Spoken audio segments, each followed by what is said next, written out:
Assalamualaikum warahmatullahi wabarakatuh. Ketemu lagi sahabat petani Indonesia. Bagaimana kabar Anda hari ini? Sehat ya tentunya, yang kita harapkan.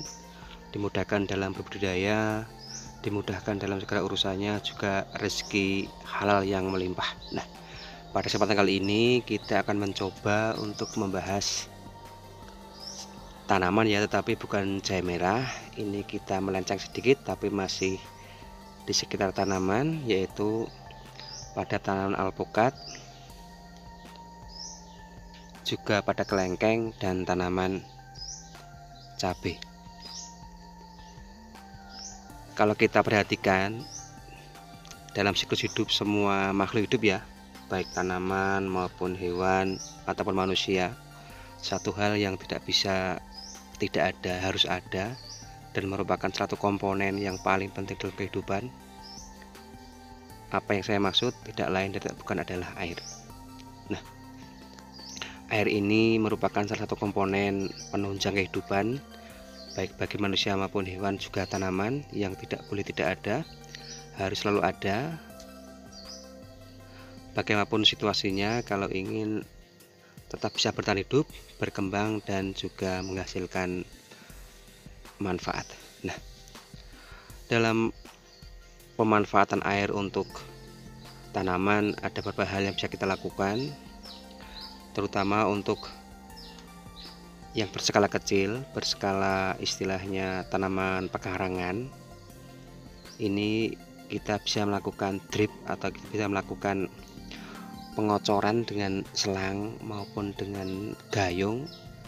Tapi ada salah satu cara yang cukup efektif, anti melebar kemana-mana. Air 100% terserap oleh tanaman, terserap tanah, dan nantinya akan dimanfaatkan oleh tanaman, yaitu dengan cara sistem tetes seperti ini.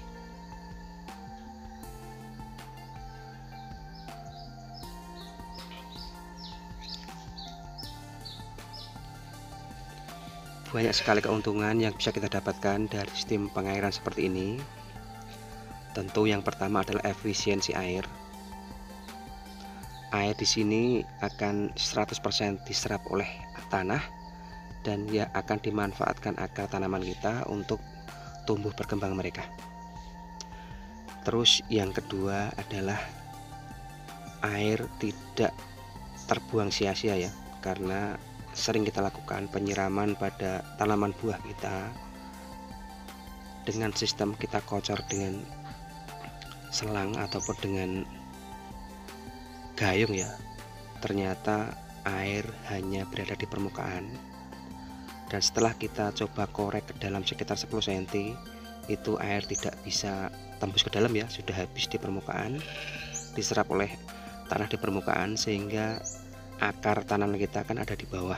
Jadi akar ini tidak bisa mengambil manfaat dari air yang kita berikan, sementara air sudah melebar atau melebar kemana-mana dan membutuhkan banyak sekali air untuk melakukannya. Nah, dengan sistem ini air sedikit demi sedikit akan turun, akan membasahi tanah dan daerah perakaran, dan akan meresap ke dalam, menembus sampai ke perakaran tanaman kita. Nah, dari situ tanaman kita akan bisa mengambil manfaat dari air ini. Terus yang selanjutnya manfaatnya adalah ini juga kita bisa merecycle atau kita bisa memanfaatkan sampah plastik yang ada yang telah tidak kita gunakan, sehingga lebih bermanfaat dan tidak menyemari lingkungan ya. Di lain itu juga kita nanti bisa melarutkan berbagai macam pupuk maupun POC di dalam tandon air ini.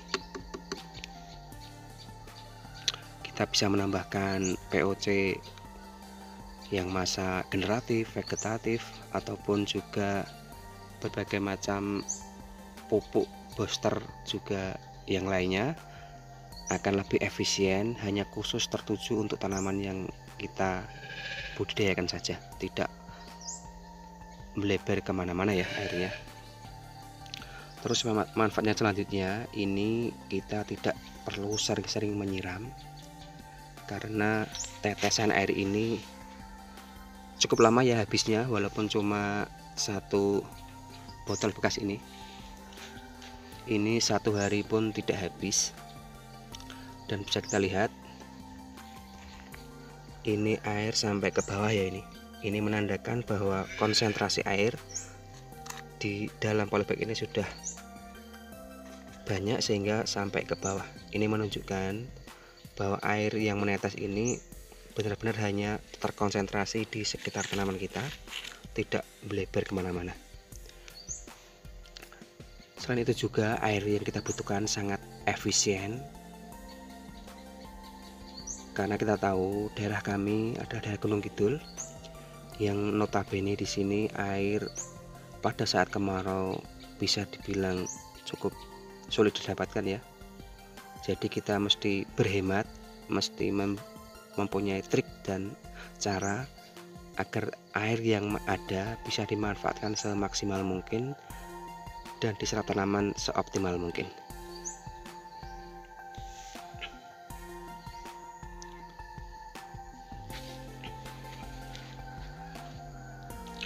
Ini juga bisa diaplikasikan ke tanaman di kebun yang sudah di grounding atau sudah di tanah.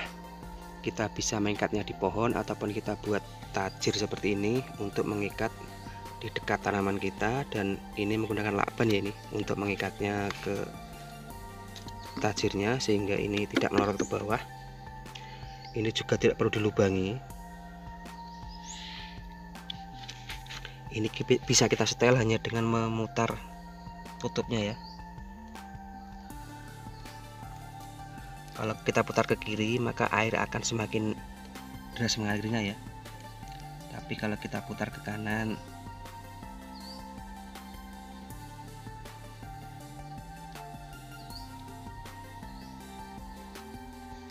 air hanya akan menetes saja, atau bahkan kita bisa menutupnya bila kebutuhan dari tanaman kita ini sudah tercukupi. Nah, ini adalah cara yang sangat murah, sederhana, efektif. Semoga bisa menginspirasi ataupun bisa ditiru ya, untuk diaplikasikan ke tanaman kita, baik tanaman yang masih di persemaian, tanaman buah yang sudah dikebunkan, ataupun berbagai macam tanaman hias yang kita miliki. Nah, semoga bermanfaat. Yang kita harapkan, tentu banyak salah kata, mohon maaf. Juga kita ucapkan kepada umat Islam selamat menyambut Idul Fitri, mohon maaf lahir dan batin. Maafkan segala kesalahan yang disengaja maupun tidak. Semoga di Idul Fitri ini kita kembali fitri, kembali suci. Minal aidin wal faidin, mohon maaf lahir dan batin. Taqabbalallahu minna wa minkum. Assalamualaikum warahmatullahi wabarakatuh.